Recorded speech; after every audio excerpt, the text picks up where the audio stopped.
భాగించగా నవ్వు ఇక్కడ చూడండి సంఖ్య ఏంటో మనకు తెలియదు n అనుకుందాం దీనిని మనము దేంతోటి భాగిస్తున్నాము 24 తోటి భాగిస్తున్నాము 24 ఎన్నిసార్లు వెళ్తుంది n లో అది కూడా మనకు తెలియదు x అనుకుందాం భాగించిన తర్వాత మనకు మిగిలిన వాల్యూని శేషం అంటాము మిగిలిన వాల్యూ ఎంత 15 నౌ ఈ ఎగ్జాంపుల్ చూడండి సార్ ఈ ఎగ్జాంపుల్ చూస్తే మీకు క్లారిటీ వస్తుంది 13ని 5 తోటి భాగిస్తున్నాను 5 రెండ్ల 10 5 రెండ్ల 10 శేషం ఎంత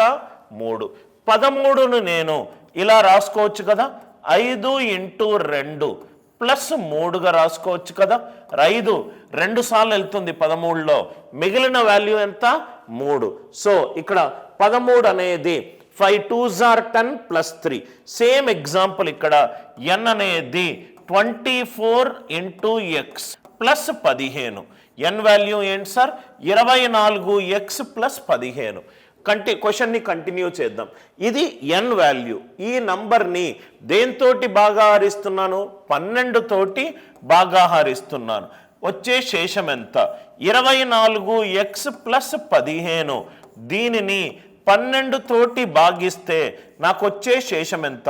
24 12 యొక్క గుణిజము కాబట్టి శేషం 0 12 ఒకట్ల 12 మిగిలిన వాల్యూ ఎంత 3 కాబట్టి క్వశ్చన్కి ఆన్సర్ ఎంత 3 nని 24 తోటి భాగిస్తే శేషం 15 24 ఎన్నిసార్లు వెళ్తుంది మనకు తెలియదు x అనుకుంటున్నాను 13 అనేది 5 రెండ్ల 10 మిగిలింది 3 సో 13ని 5 ఇంటూ 2 ప్లస్ 3గా రాసుకోవచ్చు nని 24 ఇంటూ x ప్లస్ 15గా రాసుకోవచ్చు దానిని 12 తోటి డివైడ్ చేస్తే 12 రెండ్ల 24 ఇక్కడ శేషం 0 12 ఒకట్ల 12 ఇక్కడ శేషం 3 లాజిక్ అందరికీ అర్థమైంది అనుకుంటా సేమ్ అదే మోడల్ ఒక నంబర్ని n అనుకుందాం నంబర్ని 899 తోటి భాగిస్తున్నాను భాగిస్తే ఎన్నిసార్లు అవుతుందో మనకు వెళ్తుందో తెలియదు కానీ శేషం మాత్రం క్లియర్గా 63 అని ఇచ్చాడు శేషం 63 అని ఇచ్చాడు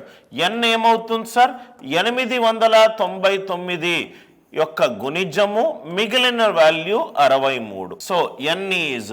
899x ప్లస్ 63 ఇది n వాల్యూ దీనిని మనము దేంతో డివైడ్ చేస్తున్నాము 29 తోటి డివైడ్ చేస్తున్నాము డివైడ్ భాగించిన తర్వాత వచ్చిన శేషము సో 899x ప్లస్ 63 దీనిని 29 తోటి భాగిస్తే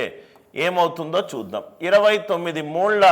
87 29 ఒకట్ల 29 899 అనేది 29 యొక్క గుణిజము మిగిలింది 29 రెండ్ల 58 మిగిలిన శేషం ఎంత 5 మిగిలిన శేషం ఎంత 5 ఈ క్వశ్చన్కి ఆన్సర్ ఏంటి సార్ 5 మనము nని 899 ఇంటూ x ప్లస్ 63గా రాసుకోవడం తెలిస్తే మనకి ఈజీగా ఆన్సర్ వస్తుంది